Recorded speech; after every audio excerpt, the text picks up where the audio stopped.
Hello everyone, ನನ್ನ previous ವಿಡಿಯೋದಲ್ಲಿ first semester 3 year LLBನ complete ಸಿಲೆಬಸ್ನ ನೋಡಿದ್ವಿ.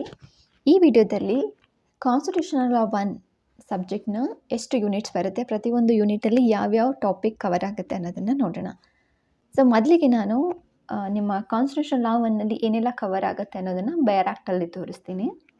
ಇದು ಕಾನ್ಸ್ಟಿಟ್ಯೂಷನ್ ಬೇರ್ ಆ್ಯಕ್ಟ್. ಇದನ್ನು ನೀವು ಪರ್ಚೇಸ್ ಮಾಡಲೇಬೇಕು. ಸೊ ಈ ಸೆಮ್ಮಲ್ಲಿ ನೀವು part 1, part 2, part 3, part 4, part 4A ಇಲ್ಲಿ ತನಕ ಸಿಲೆಬಸ್ ಕವರ್ ಆಗುತ್ತೆ. Part 1 the union and it's territory. So ಇದನ್ನು ಒಂದು ಸಲ ಓದ್ಕೊಳ್ಳಿ. ಜಸ್ಟ್ 4 ಆರ್ಟಿಕಲ್ಸ್ ಇರುತ್ತೆ. ಸೊ ಇದನ್ನು ಓದ್ಕೊಂಡ್ರೆ ನಿಮಗೆ ಬೇಸಿಕ್ ಅಂಡರ್ಸ್ಟ್ಯಾಂಡಿಂಗ್ ಆಗುತ್ತೆ. ಸೊ ಎಕ್ಸಾಮ್ ಓರಿಯೆಂಟೆಡ್ ನಮಗೆ ಪಾರ್ಟ್ 1ನಲ್ಲಿ ಏನೂ ಬರೋದಿಲ್ಲ, ನಮಗೆ ಪಾರ್ಟ್ 2ಇಂದ ಸ್ಟಾರ್ಟ್ ಆಗುತ್ತೆ. ಇದಕ್ಕೂ ಮುಂಚೆನೇ ಕಾನ್ಸ್ಟಿಟ್ಯೂಷನ್ ಅಂದರೆ ಏನು, ಕೈಂಡ್ಸ್ ಆಫ್ ಕಾನ್ಸ್ಟಿಟ್ಯೂಷನ್, ಡೆಫಿನಿಷನ್ ಮತ್ತು salient features of the constitution, preamble ಎಲ್ಲ ಆದಮೇಲೆ ಸಿಟಿಸನ್ಶಿಪ್ ಬರುತ್ತೆ. ಸೊ ಸಿಟಿಸನ್ಶಿಪ್ ಇದೆಲ್ಲ ಯೂನಿಟ್ 1ನಲ್ಲಿ ಕವರ್ ಆಗುತ್ತೆ. ಸಿಟಿಸನ್ಶಿಪ್ ಜೊತೆಗೆ ನಿಮಗೆ ಸಿಟಿಸನ್ಶಿಪ್ ಆ್ಯಕ್ಟ್ 1955 ಕೂಡ ನೀವು ಇದರಲ್ಲಿ ಸ್ಟಡಿ ಮಾಡ್ತೀರಾ. Next fundamental rights.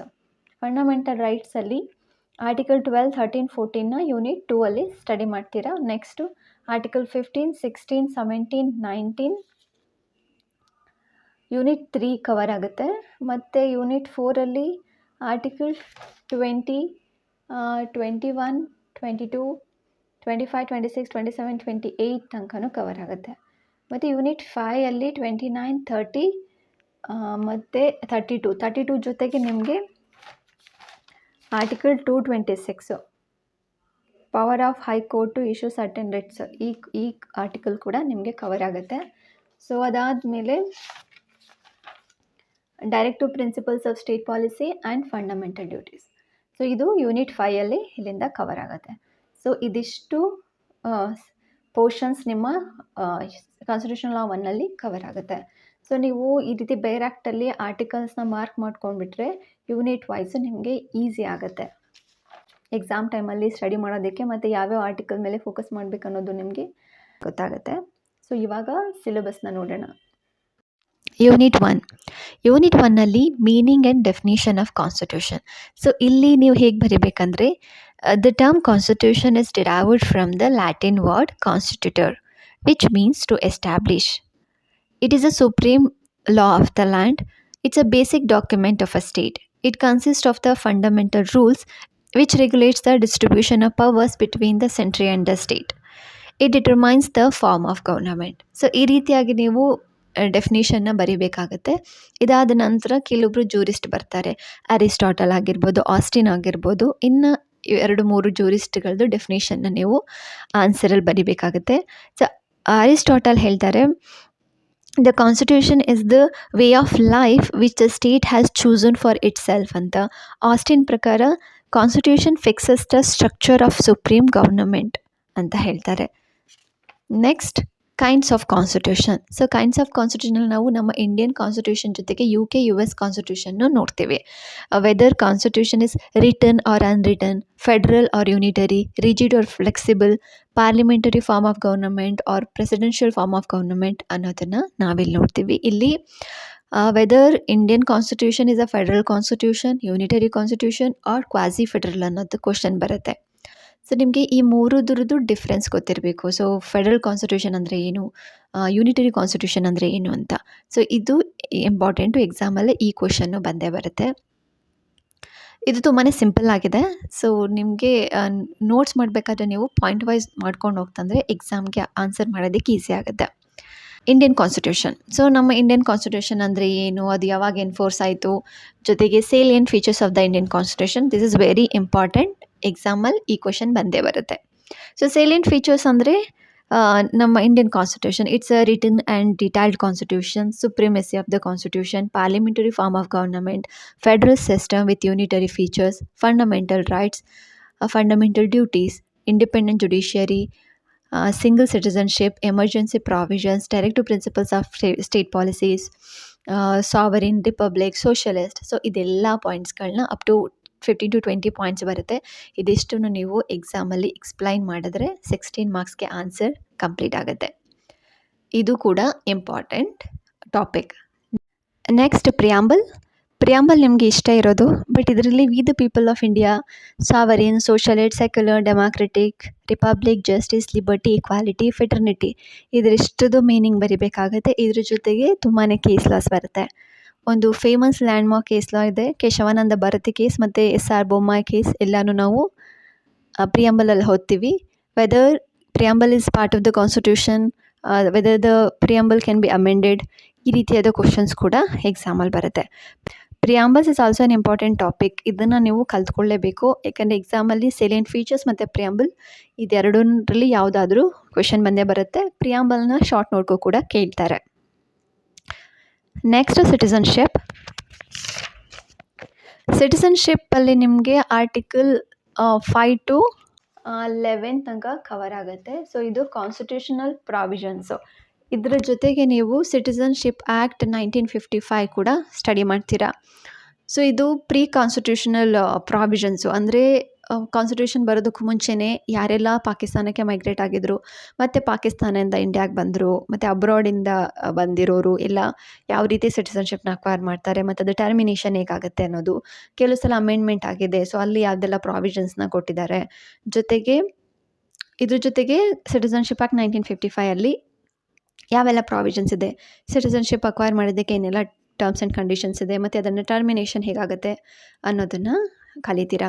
ಸೊ ಇಲ್ಲಿ ಕಾನ್ಸ್ಟಿಟ್ಯೂಷನಲ್ ಪ್ರಾವಿಷನ್ ಮೇಲೂ ಕ್ವಶನ್ ಬರ್ಬೋದು, ಅಥವಾ ಸಿಟಿಸನ್ಶಿಪ್ ಆ್ಯಕ್ಟ್ ಮೇಲೂ ಕ್ವಶನ್ ಬರ್ಬೋದು. ಸೊ ಎರಡರದ್ದು ಆರ್ಟಿಕಲ್ಸ್ ನಿಮಗೆ ನೆನಪಿರಬೇಕು, ಯಾವ್ಯಾವ ಆರ್ಟಿಕಲಲ್ಲಿ ಏನೇನು ಪ್ರಾವಿಷನ್ಸ್ ಇದೆ ಅಂತ. ಸೊ ಇದು ಕೂಡ ಇಂಪಾರ್ಟೆಂಟ್. ಯೂನಿಟ್ 1ನಲ್ಲಿ ನೀವು ಇದಿಷ್ಟನ್ನು ಕವರ್ ಮಾಡ್ತೀರಾ. ಸೊ ಇದರಲ್ಲಿ meaning and definition of constitution, kinds of constitution, salient features, preamble, citizenship act 1955 ಇದಿಷ್ಟು ಇಂಪಾರ್ಟೆಂಟ್. ಇದಿಷ್ಟಕ್ಕೂ ಈಗಲಿಂದಾನೇ ಓದೋದಕ್ಕೆ ಶುರು ಮಾಡಿ. ತುಂಬಾ ಸಿಂಪಲ್ ಇದೆ, ಈಸಿ ಇದೆ, ಯಾಕಂದರೆ ನಾವು ಆಲ್ರೆಡಿ ಸ್ಟಡಿ ಮಾಡೋದ್ರಿಂದ ನಮಗೆ ಇದು ಈಸಿ ಅನಿಸ್ತಿದೆ. ಸೊ ನೀವು ಫಸ್ಟ್ ಟೈಮ್ ಓದಿದಾಗ ರಿಮೆಂಬರ್ ಮಾಡ್ಕೊಳ್ಳೋದು ತುಂಬಾ ಕಷ್ಟ ಆಗುತ್ತೆ. ಸೊ ಹಾಗಾಗಿ ಸ್ಟಾರ್ಟಿಂಗಿಂದಾನೇ ಓದಿ. ಪ್ರತಿಯೊಂದು ಟಾಪಿಕ್ಗೆ, ಈಗ ಪ್ರಿಯಾಂಬಲ್ ಆಗಿರ್ಬೋದು, ಪ್ರಿಯಾಂಬಲ್ಗೆ ಕೇಶವಾನಂದ ಭಾರತಿ ಕೇಸ್ ಆಗಿರ್ಬೋದು, SI ಬೊಮ್ಮಾಯಿ ಕೇಸು, ಪ್ರತಿಯೊಂದು ಟಾಪಿಕ್ಗೂ ಅಟ್ಲೀಸ್ಟ್ 4 to 5 ಕೇಸ್ ಲಾಸ್ನ ಬರ್ಕೊಳ್ಳಿ. ನಮಗೆ ಕಾನ್ಸ್ಟಿಟ್ಯೂಷನ್ ಲಾ 2ಅಲ್ಲಿ ಅಷ್ಟೊಂದು ಕೇಸ್ ಲಾಸ್ ಬರೋದಿಲ್ಲ, ಕಾನ್ಸ್ಟಿಟ್ಯೂಷನ್ ಲಾ 1ಅಲ್ಲಿ ತುಂಬಾ ಕೇಸ್ ಲಾಸ್ ಬರುತ್ತೆ. ಸೊ ಅದನ್ನು ನೀವು ನೆನ್ಪಿಟ್ಕೊಳ್ಳೋ ಅಷ್ಟರಲ್ಲಿ ಎಕ್ಸಾಮ್ ಟೈಮಲ್ಲಿ ಏನಾಗ್ಬಿಡುತ್ತೆ, ಎಲ್ಲ ಟಾಪಿಕ್ಸ್ನ ಒಂದೇ ಸಲ ಓದಿದಾಗ ಯಾವ ಕೇಸ್ ಲಾ ಎಲ್ಲಿ ಬರೀಬೇಕಂತಲೇ ನಮಗೆ ಗೊತ್ತಾಗೋದಿಲ್ಲ. ಯಾಕಂದರೆ ನಮಗೆ ಫಸ್ಟ್ ಸೆಮ್ ಇರೋದ್ರಿಂದ ನಮ್ಗೆ ಇನ್ನಷ್ಟು ಅಂಡರ್ಸ್ಟ್ಯಾಂಡಿಂಗ್ ಆಗಿರೋದಿಲ್ಲ. ಮತ್ತು ಅಂಡರ್ಸ್ಟ್ಯಾಂಡಿಂಗ್ ಅಂತಲ್ಲ, ನನಗೂ ಅದೇ ರೀತಿ ಎಕ್ಸ್ಪೀರಿಯೆನ್ಸ್ ಆಯಿತು, ಬಟ್ ಸೆಕೆಂಡ್ ಸೆಮಿಸ್ಟರ್ ನನಗೆ ಅಷ್ಟೊಂದು ಕಷ್ಟ ಅನ್ನಿಸ್ಲಿಲ್ಲ. ಸೊ ಆದಷ್ಟು ಬೇಗನೆ ಓದೋದಕ್ಕೆ ಶುರು ಮಾಡಿ, ಮತ್ತು ಅವಾಗವಾಗ ರಿವಿಷನ್ ಮಾಡ್ತಾರೆ. ಸೊ ಪ್ರಿಯಾಂಬಲ್ ಅಂದರೆ SR ಬೊಮ್ಮಾಯಿ ಕೇಸ್ ಅಥವಾ ಕೇಶವಾನಂದ ಭಾರತಿ ಕೇಸು. ಸೊ ಈ ಕೇಸಲ್ಲಿ ಈ ರೀತಿ ಜಡ್ಜ್ಮೆಂಟ್ ಬಂದಿದೆ ಅನ್ನೋದ್ರ ಸಿಂಪಲ್ ಜನರಲ್ ಆಗಿ ಅರ್ಥ ಮಾಡ್ಕೊಂಬಿಟ್ರೆ ಎಕ್ಸಾಮಲ್ಲಿ ನೀವು ಮೆಮೊರೈಸ್ ಮಾಡ್ಕೊಳ್ಳೋ ಅಗತ್ಯ ಇರೋದಿಲ್ಲ. ಸೊ ನಿಜ ಹೇಳ್ತೀನಿ, ನೀವು ಈಗೇನು ಎಫರ್ಟ್ ಹಾಕಿ ಸ್ಟಡಿ ಮಾಡಿಲ್ಲ ಅಂದರೆ ಎಕ್ಸಾಮ್ ಟೈಮಲ್ಲಿ ತುಂಬಾ ಕಷ್ಟ ಆಗುತ್ತೆ, ತುಂಬಾ ಪ್ರೆಷರ್ ಆಗುತ್ತೆ. ಸೊ ಆ ಪ್ರೆಷರ್ನ ತೊಗೊಳೋದಕ್ಕೆ ಹೋಗಬೇಡಿ. ಈಗಿಂದಾನೇ ಆರಾಮಾಗಿ ಟೈಮ್ ಇದೆ, ನಿಧಾನಕ್ಕೆ ದಿನಕ್ಕೆ ಒಂದೊಂದು ಟಾಪಿಕ್ ತೊಗೊಂಡು ಓದಿ. ಜಸ್ಟ್ ಒಂದು ನೋಟ್ಸಲ್ಲಿ ಅದು ಒಂದು ಪೇಜಲ್ಲಿ ಪ್ರಿಯಾಂಬಲ್ ಅಂದರೆ ಏನು, ಪ್ರಿಯಾಂಬಲ್ದು ಮೀನಿಂಗ್ಸ್ನ ಬರ್ಕೊಳ್ಳಿ, ಪ್ರತಿಯೊಂದು ವರ್ಡ್ಸ್ನ ಬರ್ಕೊಳ್ಳಿ, ಮತ್ತು ಅದರದ್ದು ಕೇಸ್ ಲಾಸ್ ಒಂದಷ್ಟು 4-5 ಕೇಸ್ ಲಾ ಬರ್ಕೊಂಬೇಡಿ ಅಷ್ಟೇ. ಅದನ್ನು ನೋಟ್ಸ್ ಇಟ್ಕೊಳ್ಳಿ. ಪ್ರತಿದಿನ ಅಲ್ಲಿ ಯಾವಾಗ ಫ್ರೀ ಸಿಗುತ್ತೆ ಅವಾಗ ಅದನ್ನು ಒಂದು 2-3 ಸಲ ನೋಡ್ತಾ ಇದ್ದರೆ ಸಾಕು. ನಿಮಗೆ ಅದನ್ನು ಎಕ್ಸಾಮ್ ಟೈಮಲ್ಲಿ ಒಂದು ಸಲ ರಿವಿಷನ್ ಮಾಡಿದ್ರೆ ಆಯಿತು, ಮುಗ್ದೋಗುತ್ತೆ. ಸೊ ನಾನು ನನ್ನ ಎಕ್ಸ್ಪೀರಿಯೆನ್ಸ್ ಪ್ರಕಾರ ಹೇಳ್ತಾ ಇದ್ದೀನಿ, ಟೈಮ್ ಇದ್ದಾಗ ಓದ್ಕೊಂಬಿಡಿ. ಎಕ್ಸಾಮ್ ಹಿಂದೆ 3 ದಿನ 4 ದಿನ ಅಂತ ಓದ್ತೀನಿ ಅಂದರೆ ತುಂಬಾ ಕಷ್ಟ ಆಗುತ್ತೆ. ಓಕೆ, ನೆಕ್ಸ್ಟ್ ಯೂನಿಟ್ 2ಗೆ ಹೋಗೋಣ. ಯೂನಿಟ್ 2ಅಲ್ಲಿ ಆರ್ಟಿಕಲ್ 12, 13, 14 ಕವರ್ ಆಗುತ್ತೆ. ಅದ್ರ ಜೊತೆಗೆ pre constitutional and post constitutional laws, doctrine of severability, doctrine of eclipse, judicial review ಅಂದರೆ ಏನು, ಇದಿಷ್ಟನ್ನು ಸ್ಟಡಿ ಮಾಡ್ತೇವೆ. ಆರ್ಟಿಕಲ್ 12 ನಿಮಗೆ ಡೆಫಿನೇಷನ್ ಇಷ್ಟೇ ಇರೋದು ಬೇರೆ ಆ್ಯಕ್ಟಲ್ಲಿ. ಬಟ್ ಇದರಲ್ಲಿ ನಾವು ಸ್ಟೇಟ್ ಅಂದರೆ ಏನು, government and parliament of India, government and legislature of the state, local authorities, other authorities. Local authority ಅಂದರೆ ಪಂಚಾಯಿತಿ, ಮುನ್ಸಿಪಾಲಿಟಿ ಬರುತ್ತೆ.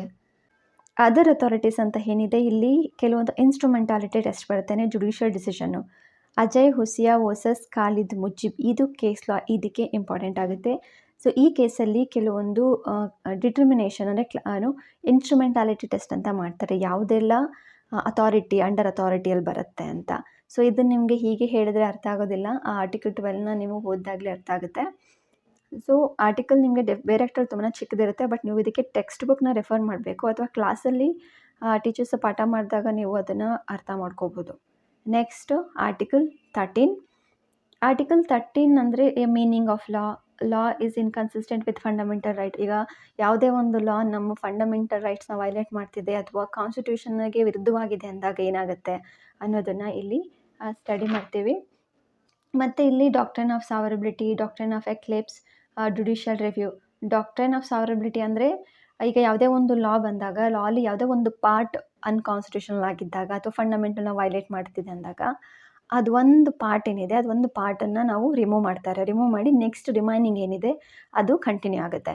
ಸೊ ಯಾವುದೋ ಒಂದು ಪಾರ್ಟು ಅನ್ಕಾನ್ಸ್ಟಿಟ್ಯೂಷನ್ ಆಗಿದೆ ಅಂತ ಕಂಪ್ಲೀಟ್ ಲಾನೇ ವೈಡ್ ಅಂತ ಹೇಳೋದಕ್ಕಾಗಲ್ಲ. ಅದೇನೇ ಡಾಕ್ಟ್ರಿನ್ ಆಫ್ ಸಾವರಬಿಲಿಟಿ. ಸೊ ಈ ರೀತಿ ಕೆಲವೊಂದು ಡಾಕ್ಟ್ರೈನ್ಸ್ನ ಓದ್ತೀರಾ. ಸೊ ಜಸ್ಟ್ ಸಿಲೆಬಸ್ನ ಅರ್ಥ ಮಾಡ್ಕೊಳ್ಳಿ. ಇಲ್ಲಿ ಕಂಪ್ಲೀಟಾಗಿ ನಾನು ಎಕ್ಸ್ಪ್ಲೈನ್ ಮಾಡೋದಕ್ಕಾಗಲ್ಲ. Article 14 equality before law, equal protection of ಲಾನ ಎರಡೂ ಕಾನ್ಸೆಪ್ಟ್ ಬರುತ್ತೆ. ಸೊ ಇದ್ರ ಮೇಲೆ ನಾವು ಡೀಟೇಲಾಗಿ ಕಲಿತೀವಿ. ಇದ್ರ ಜೊತೆಗೆ ತುಂಬಾ ಕೇಸ್ ಲಾಸ್ ಬರುತ್ತೆ. ಇದ್ರ ಜೊತೆಗೆ ರೀಸನಬಲ್ ಕ್ಲಾಸಿಫಿಕೇಷನ್ ಓದ್ತೀವಿ. ಸೊ ಯಾವ ಬೇಸಿಸ್ ಮೇಲೆ ಕೆಲವೊಂದು ಕ್ಲಾಸಿಫಿಕೇಷನ್ಸ್ ಬರುತ್ತೆ. ಸೊ ಅದನ್ನು ನೀವು ಇಲ್ಲಿ ಓದ್ತೀರಾ. Next unit 3. ಯೂನಿಟ್ 3ಯಲ್ಲಿ 2 ಮೇಜರ್ ಕಾನ್ಸ್ಟಿಟ್ಯೂಷನಲ್ ಥೀಮ್ಸ್ನ ನೋಡ್ತೀವಿ. ಒಂದು protective discrimination and social justice, article 15, 16, 17 and right to freedom, article 19. Article 15 prohibition of discrimination on grounds of religion, race, caste, sex or place of birth. ಇಲ್ಲಿ ಏನೂ discrimination ಆಗಬಾರ್ದು ಅಂತ ಹೇಳ್ತಾರೆ. But article 15 clause 3ಯಲ್ಲಿ nothing in this article shall prevent the state from making any special provisions for women and children.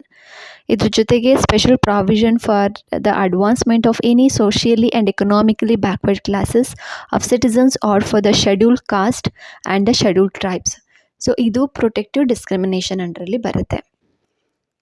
Article 15 ಕೂಡ important. ಇಲ್ಲಿ article 15 class 3 ಮತ್ತು class 4ಗೂ ಪ್ರಾಬ್ಲಮ್ ಬೇಸ್ಡ್ ಕ್ವಶನ್ಸ್ ಬರೋ ಚಾನ್ಸಸ್ ಇದೆ ಮತ್ತು 16 ಮಾರ್ಕ್ಸ್ಗೂ ಕ್ವಶನ್ ಬರುತ್ತೆ. Next article 16 equality of opportunity in matters of public employment and article 17 abolition of untouchability. Article 19 protection of certain rights regarding freedom of speech. ಇಲ್ಲಿ ನಾವು individual ಫ್ರೀಡಮ್ಸ್ನ study ಮಾಡ್ತೀವಿ. Freedom of speech and expression, freedom of peaceful assembly, association and union, movement and residence, freedom of profession, occupation, trade R business. ಮತ್ತು ಇಷ್ಟು ಫ್ರೀಡಮ್ಗೆ reasonable restriction. Article 19ನಲ್ಲಿ ಏನೇನೆಲ್ಲ freedoms ಇದೆ ಮತ್ತು ಆ ಎಲ್ಲ ಫ್ರೀಡಮ್ಸ್ಗೂ ರೆಸ್ಟ್ರಿಕ್ಷನ್ಸ್ ಇದೆ, ಅದು ಏನು ಅಂತ ನಾವು ಸ್ಟಡಿ ಮಾಡ್ತೀವಿ. ಇಲ್ಲೂ ಅಷ್ಟೇ ಇಂಡಿವಿಜುವಲ್ ಫ್ರೀಡಮ್ನ ಸ್ಟಡಿ ಮಾಡ್ತೀವಿ. ಪ್ರತಿಯೊಂದಕ್ಕೂ ನಾವು ಅದ್ರ ಮೀನಿಂಗ್ನ ತಿಳ್ಕೊತೀವಿ. ಜೊತೆಗೆ ಜುಡಿಷಿಯಲ್ ಇಂಟರ್ಪ್ರಿಟೇಷನ್, ಕೇಸ್ ಲಾಸ್ ಎಲ್ಲ ಬರುತ್ತೆ. ಇದಿಷ್ಟು ಯೂನಿಟ್ 3ಯಲ್ಲಿ ಕವರ್ ಆಗುತ್ತೆ. Unit 4 it mainly focuses on protection of individual rights, especially the rights of an accused person, personal liberty and freedom of religion. Article 20 rights of the accused. ಇಲ್ಲಿ ex post facto laws, double jeopardy, protection against self incrimination concept ಬರುತ್ತೆ. Article 22 rights of arrested person. ಒಬ್ಬ ವ್ಯಕ್ತಿನ arrest ಮಾಡಿದಾಗ ಅವನಿಗೆ ಕಾನ್ಸ್ಟಿಟ್ಯೂಷನಲಿಂದ ಯಾವೆಲ್ಲ rights ಇದೆ. Safeguards against arbitrary arrest and detention, preventive detention ಲಾಸ್ನ ಸ್ಟಡಿ ಮಾಡ್ತೀವಿ. Next article 21 right to life and personal liberty. ಇದರಲ್ಲಿ ಲೈಫ್ ಅಂದರೆ ಏನು ಮತ್ತು ಪರ್ಸನಲ್ ಲಿಬರ್ಟಿ ಅಂದರೆ ಏನು ಅನ್ನೋದರ ಮೀನಿಂಗ್ ಮತ್ತು ಸ್ಕೋಪ್ನ ಸ್ಟಡಿ ಮಾಡ್ತೀವಿ. ಇದರಲ್ಲಿ ಜುಡಿಷಿಯಲ್ ಎಕ್ಸ್ಪ್ಯಾನ್ಷನ್ ಬರುತ್ತೆ, ಅಂದರೆ ಜುಡಿಷಿಯಲಿ ಯಾವ ರೀತಿ ಲೈಫ್ನ ಇಂಟರ್ಪ್ರೇಟ್ ಮಾಡಿದೆ ಅನ್ನೋದನ್ನು ನೋಡ್ತೀವಿ. ಮತ್ತು ಕೇಸ್ ಲಾಸ್ಗಳು ಬರುತ್ತೆ. Next rights against exploitation, secularism and freedom of religion. ಇದರಲ್ಲಿ ಫ್ರೀಡಮ್ ಆಫ್ ರಿಲಿಜಿಯನ್ ಅಂದರೆ ಏನು ಮತ್ತು ಜುಡಿಷಿಯಲ್ ಇಂಟರ್ಪ್ರಿಟೇಷನ್ ಮತ್ತು ರೆಸ್ಟ್ರಿಕ್ಷನ್ ಆನ್ ಫ್ರೀಡಮ್ ಆಫ್ ರಿಲಿಜಿಯನ್ನ ಸ್ಟಡಿ ಮಾಡ್ತೀವಿ. ಇದಿಷ್ಟು ಯೂನಿಟ್ 4ಅಲ್ಲಿ ಕವರ್ ಆಗುತ್ತೆ. ಯೂನಿಟ್ 5ಯಲ್ಲಿ cultural and educational rights of minorities. ಇದು ಆರ್ಟಿಕಲ್ 29 ಆ್ಯಂಡ್ 30ಯಲ್ಲಿ ಬರುತ್ತೆ. Protection of interest of minorities, rights of minorities to establish and administer educational institution. Article 32 is a very important topic. ಇದ್ರ ಜೊತೆಗೆ article 226ನ study ಮಾಡ್ತೀವಿ. So ನಮ್ಮ fundamental rights violate ಆಯಿತು ಅಂದರೆ ನಾವು ಡೈರೆಕ್ಟಾಗಿ ಸುಪ್ರೀಂ ಕೋರ್ಟ್ನ ಅಪ್ರೋಚ್ ಮಾಡ್ಬೋದು. ಆರ್ಟಿಕಲ್ 32ನ ಡಾಕ್ಟರ್ BR ಅಂಬೇಡ್ಕರ್ ಅವರು heart and soul of the constitution ಅಂತ ಕರೆದಿದ್ದಾರೆ. ಯಾಕೆ ಅಂದರೆ ಈಗ ನಮಗೆ ಫಂಡಮೆಂಟಲ್ ರೈಟ್ಸ್ ಏನಿದೆ ಆ ರೈಟ್ಸ್ ಕೊಟ್ಟರೆ ಸಾಕಾಗಲ್ಲ, ಆ ರೈಟ್ಸ್ನ ಪ್ರೊಟೆಕ್ಟ್ ಕೂಡ ಮಾಡಬೇಕು. ಹಾಗಾಗಿ ಆರ್ಟಿಕಲ್ 32ನ ಅಡಿಯಲ್ಲಿ ನಮ್ಮ ಫಂಡಮೆಂಟಲ್ ವೈಲೇಟ್ ಆಯಿತು ಅಂದರೆ ನಾವು ಆರ್ಟಿಕಲ್ 12ಅಲ್ಲಿ ಸ್ಟೇಟ್ನ ಸ್ಟಡಿ ಮಾಡ್ತೀವಿ. ಸೊ ಸ್ಟೇಟ್ ಅಂದ್ರೇನು, ಅಥಾರಿಟೀಸ್ ಅಂದರೆ ಏನು, ಅಲ್ಲಿ ಅದರ್ ಅಥಾರಿಟೀಸಲ್ಲಿ ಏನೇನು ಬರುತ್ತೆ ಅಂತ ಅದು ನಮಗೆ